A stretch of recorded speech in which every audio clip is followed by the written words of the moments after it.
Hello and welcome to the Research Connections podcast, the show that brings current expertise and cutting-edge research and connects it with users in the community.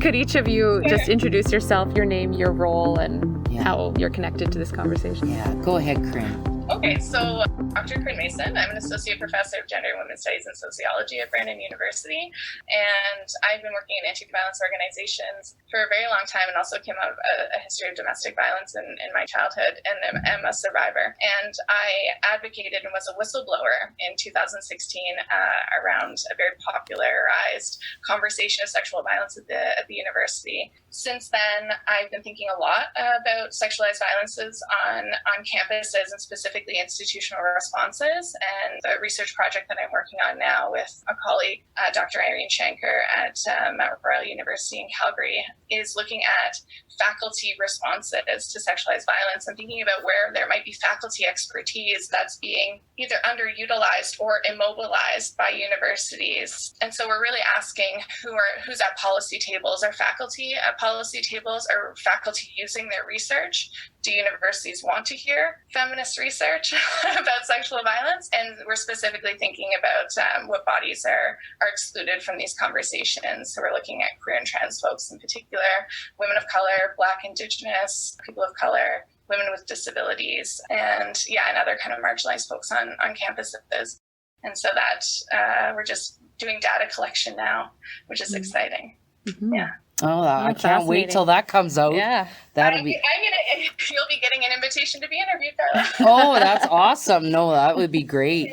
And I'm Carla Navid, and I'm the sexual violence coordinator here at Brandon University. Mm-hmm. All right. And I'm Michelle Lam. I'm the director of BU Cares. BU Cares is the Center for Aboriginal and Rural Education Studies. Thank you so much for being here with me. Yeah, thank you for this having conversation. us. Yeah. How long have you known each other? Well, since I came here, which was actually Corinne and I came the same year, 2013. I remember I met you in our employee orientation because I commented on her tattoo because Corinne has a tattoo in the back of her neck of three birds. Is it three birds? Yeah, and I told her I really liked them. And it was your sisters. It symbolizes your sisters. Was that? Yeah, I've got two sisters, so there's three birds. Yeah. Yeah, and I have two sisters, so that's a tattoo. Yeah, that's probably why that stuck with me. Wow, yeah, so you sort of bonded in your orientation. Yeah, well, I mean, I think that there's sort of this kinship too when you do this kind of work, and you're marginalized. And you feel alone. And then when you're with someone, Corinne, you feel like she just gets you. Like it's like a part of the family. It's like I don't have to explain it to Corinne. Mm-hmm. She just gets it. Because I always find I'm over-explaining myself anytime I'm in areas where they don't talk about sexualized violence or oppression or resistance or, anything like that. Do you feel like as we move forward, people are starting to become more, like, are you doing less and less explaining as the work continues, or do you still feel like there's a lot of explaining and people aren't understanding?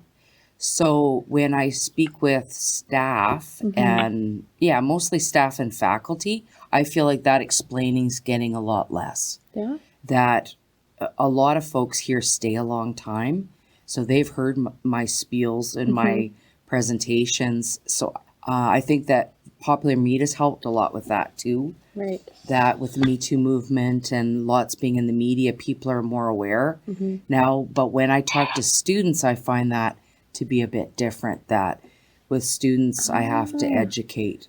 I think the Me Too movement and the popularity of that conversation has brought to light particular kinds of explanations around sexualized violence and also specific kinds of responses. And so there's a way in which that social, like the popularization of the social media campaign of that work has allowed individuals to come forward and to name their experiences, and has really worked around the shame and stigma of sexualized violence. But then at the same time, people are also becoming inundated with a similar kind of conversation. And so there's a way in which people who are not doing the work around sexualized violence, either as survivors or working in anti-violence organizations or doing what Carla does, those people check out of the conversation because I feel like they've heard it all before. Mm. And I think that's one of the ways in which rape culture is becoming more insidious around the Me Too movement, is that people think they know, and they think they now have the answers. And they think it's simple. And they also think that it's often about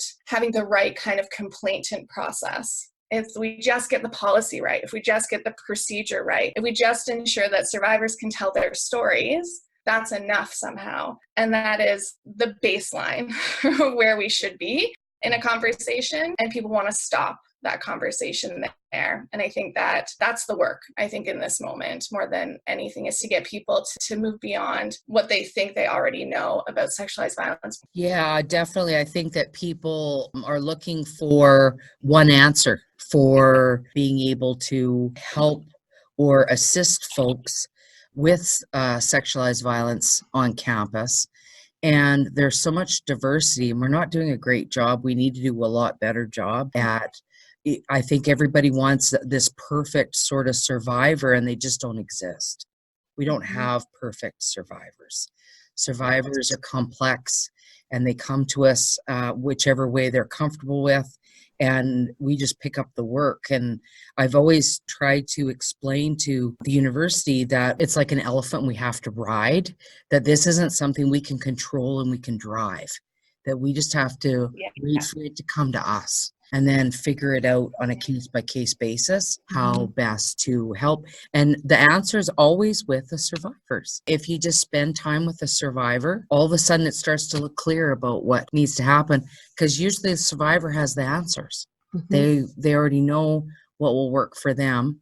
Sometimes that takes a little bit more time, but definitely I find, though, that faculty and staff are becoming a bit more aware, but the students, when it comes to sexualized violence, you've got your first years coming in, you've got students that haven't had any of the trainings or anything like that. So I feel like I have to repeat myself there, but not the same with the faculty and staff. I find that a lot are coming now to trainings with a lot more awareness, but like Corinne, I agree with Corinne, like it's just a baseline, like we've got a long ways to go. I think we forget on campuses is that a majority of students, faculty, and staff are either survivors or perpetrators of sexualized violence. And so we know that students who are coming in their first year have either perpetuated violence already before even stepping on campus, or they've experienced sexualized violence. And so those students often have experiential knowledge, but don't have the language to articulate the things that have happened to them or that,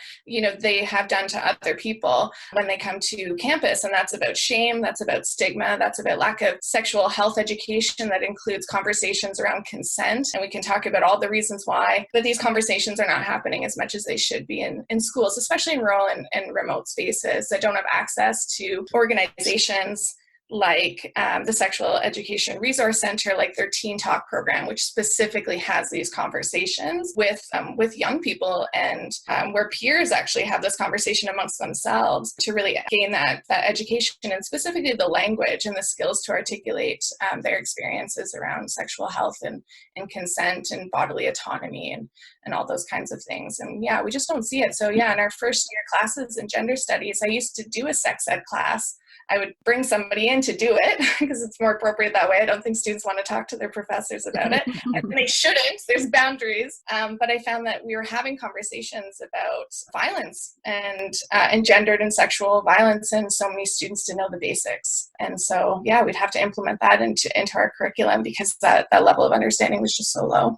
Do you know the current Manitoba stats of? Well, the only numbers that I'm aware of is that across the board, like across Canada, we know in general that 1 in 4 women and 1 in 6 men will at some point be exposed to some form of sexualized violence. I think those numbers are low. I'd like to know what the definition, because I think in like Canada, the Stats Canada, for example, where that number comes from, it's described as sexual abuse, right? Okay. So that's a wide umbrella. But anyways, but as far as perpetrator stats, that's where we really lack, don't we? It's not, that there's evidence of a powerful discourse at hand. When the folks that do the harm, we have almost no knowledge on that. So. Right. Well, and most of that data would be self-reported, right? So someone might be not very likely to volunteer to put their information on a survey saying, yes, I have perpetrated this violence. Right? Yeah. Yeah. The stats I use when I present, Dr. David Lisek, he was out of the, I think it's Boston University or University of Massachusetts, one of the two. And he did research on perpetrator behavior on college and university campuses. And Dr. Lisek, he identified, he would interview students, male students, and he would describe incidents of sexualized violence, but he wouldn't actually call it sexual assault or rape in the interviews, and found that what he called the undetected rapists on their campus. His research yielded that the vast amount of sexual assaults on their campus were being committed by a very small number of men. Yeah. So often the people, they're not one-time abusers, it's serial. Yes. Yeah. And I think one thing that is really interesting is that we actually don't have good data on this. And I'm a qualitative sociologist. I care about data to some extent. I care a little bit less about numbers, but I do think they're important to communicate the importance of an issue. And we just don't have those numbers. We don't have that data. Self-reporting is one of the barriers, I think, to getting accurate data. But also, there's not very much political will, either in the province of Manitoba, but also, I think, federally, around using Stats Canada or other kinds of surveys to get numbers. And so I think that's part of the conversation too, is that we actually don't have much information around prevalence, except for that survivors have all the information, right, around prevalence. And so all you have to do is talk to people in your life to know just how often people are harassed, assaulted, raped, experience some kind of forms of abuse, exploitation. It's incredibly pervasive when you have conversations, but we don't really have raw data for it, which is unfortunate. So qualitative people, or the quantitative people out there, you got work to do. Yeah, that's right. But I do think like the CDC report tells us that, like, if the media is doing this kind of survey analysis, tells us that the data isn't there. Like, when they were thinking about looking at violence in schools, they were looking at all kinds of violence. But they really were like, oh, this is a huge research gap and the media is going to fill it. Why are we letting the media fill a research gap? Like, as academics, I think we got to think about what our jobs are and the kinds of work that we can and should be doing. And I'm sure there's people out there who are doing this work as well. But that report showed us that it's like almost 30% of girls said they experienced unwanted sexual touching and other forms of sexual harassment. 42% of them experienced more than once. And so that's a pretty significant prevalence. And then it was much higher in the prairies. And so we have to think about prairie culture, I think, in particular, because of where we are, but also because of the high rates of violence across the prairies. Do you think that was always the case and we're just hearing about it more, or do you think it's increasing over time? No, I think it's always been there, don't you? And we're just I think so. Oh yeah, I think as a therapist, right, because I come at it from more the helping lens, and I've been a therapist with what's called victims of crime compensation. So anyone that's sexually assaulted, for example, and goes to the criminal justice system, they qualify for funding for therapy. And I think that the numbers have always been there. I think that we're just starting to get, and I don't think we're there yet, an accurate picture of what's going on.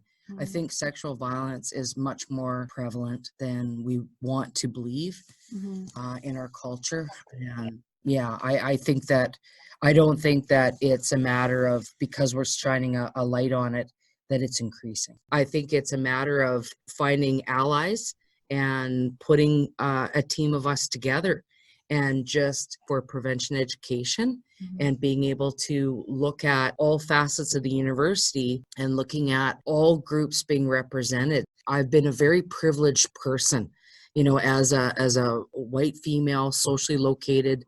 I'm educated, I'm able-bodied, I'm heterosexual. I've had a lot of privilege. And I feel like in these 4 years, I've got a glimpse into what it feels like to be marginalized. Never be heard, to walk into a room and feel like I've got to case the joint out, so to speak, and figure out, who are my allies? Is it safe for me to talk here? And that's been a really incredible experience for me. I do think that we're on the right track as far as what needs to happen, but it's going to be more of that underground. It's not going to be legitimized, by our institution yet. I'm hopeful, but I feel like after 4 years, we can't wait any longer. A lot of times people will throw around the catchphrases or the jargon of this Oh, yeah. movement, which is consent culture. And I think that most people don't even understand what that means. So I think that's my part of my role, is to make sure that I'm incorporating that in presentations, because consent culture isn't just about, asking for consent when we're being intimate with someone. Consent culture is also about, if I want to give you a hug, or okay, maybe I don't want to go there. I'm not a hugger and I don't really like high fives. And so that's super, super important. But there's also importance just around like, how do we be with each other in spaces, and how do we talk to each other in ways that have consent built into them. And so, asking like, can I ask you a question? Is this a good time for you? Is this a good space for you? Are you feeling comfortable here? When else might we have this conversation? I think those baseline kinds of ways of being with each other would give us a grounding of how to actually treat each other in public spaces, but also in private spaces. So when we find ourselves with each other at parties, or on the bus, or walking home, or wherever in our offices, we have a baseline understanding of what consent looks like and how we can practice it. Our time is winding down, but if you have any final thoughts, now's your chance. So I just wanted to talk about and make sure that folks were aware that we have third-party reporting now coming to Brandon. Tell us a little bit about So third-party reporting is when there's a designated community agency that can take reports of sexualized violence, and mostly sexual assault, right, for the criminal justice system. And then the survivor's identity is protected. It stays with that neutral third party, and then they give them information to either RCMP or to our local, our city police. And actually, we're just developing and going to hold a forum here at Brandon University in January. We're just getting it finalized here now, so it hasn't even been announced yet, to educate our community on that's now an option. As well, we also there's a federal project that Manitoba is going to do the pilot project for. That came out of the minister's office, out of the Trudeau government, the Minister for Gendered Violence and Women's Equality. And we're going to be the pilot project province, so we'll be the first in Canada. And we're going to be offering an online reporting system for survivors on campuses. So what that's going to look like, we've been waiting. It's been 2 years, and I know they just hired their staff now in Winnipeg. And so that should be rolling out quickly. And so there'll be a link on our sexual violence website here at BU. So survivors have the ability to be able to report, and they're in control of all their information. We don't get that information as a university. Nobody gets that. And here's what I call the fun fact about that system, and why I'm so excited about it, is that a court subpoena can't even get that information. And as a therapist, for example, my records can all be subpoenaed, right? And here at the university, same thing as the sexual violence coordinator, all those records can be subpoenaed, but for the first time, survivors' information will be protected. So exciting, I can't wait for it to happen. I can't say when, but I know we were approved, and I know they've hired staff, so now it should be rolling out, within the next couple months. So anyway, so I wanted to be able to talk about. And for people here in Brandon, for the neutral third party reporting, where is that they go? So the Women's Resource Center here in Brandon is taking reports for third party, and they will take all the reports for people who self-identify as female. And then the John Howard Society in Brandon will take reports for folks who self-identify as male. And then they send those to the police without the information of the reporters' names, right? Yes. Like if you're reporting that crime. Yeah. And every community designates one or two agencies. Winnipeg has 3 or 4, I think, designated agencies. And it's controlled. Like, for example, I won't be able to take third-party reports and give those to law enforcement. I would think that, but what I could do, I guess, is either facilitate that for a student or faculty or staff, or accompany them, to both the designated agencies.